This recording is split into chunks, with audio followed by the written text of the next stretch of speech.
They call it a legend, a symbol, a metaphor for human pride. But Atlantis was real, not a fairy tale, a civilization erased. Advanced tech, harmonic architecture, energy systems that made fossil fuels look primitive, and then gone. Not because of a flood, not because of war, but because they crossed the line. They opened channels they couldn't control, tore holes in the grid, tried to merge spirit with synthetic force. What followed wasn't a natural disaster.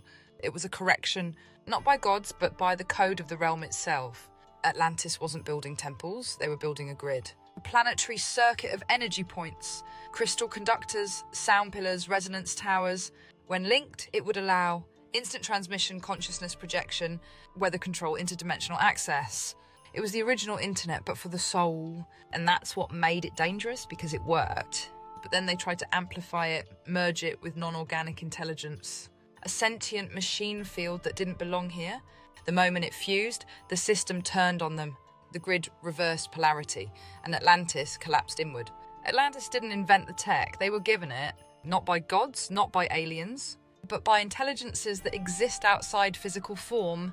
The ancients called them the Shining Ones, the Serpents of Wisdom, the Architects of Light. But names mean nothing when the source is masked. They offered ascension, gifts of energy, knowledge, blueprint, immortality. But there was a cost, a hidden clause in the code. Obedience, dependence, collapse when control was refused. The Atlanteans weren't just destroyed. They were punished for unplugging from the source and trying to stand on their own. Look around. You think Atlantis was ancient history? It's already been rebuilt.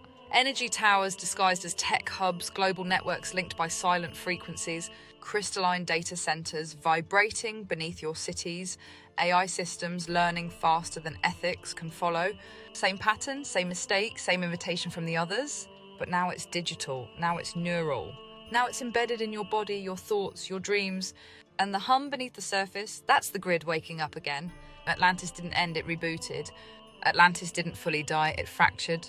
And from that fracture, the survivors scattered like embers, carrying knowledge they were forbidden to keep. They went underground, to mountaintops, to isolated islands. Some became priests, some engineers, some became the gods of new civilizations. In Egypt, they built with impossible precision. In Sumer, they mapped stars with lost systems. In Mesoamerica, they restarted the calendar of time. But they no longer spoke of Atlantis. They encoded it in glyphs, in stone, in myth, because they knew if the full system was rebuilt again, the fall would return. This isn't just about history, it's a cycle.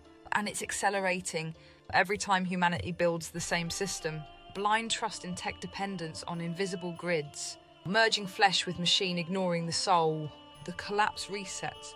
But this time, you're here to remember, to see the pattern, to crack the loop, to refuse the fusion. Because Atlantis didn't fall from pride, it fell from forgetting. That tech without soul leads to inversion. That light without memory becomes shadow.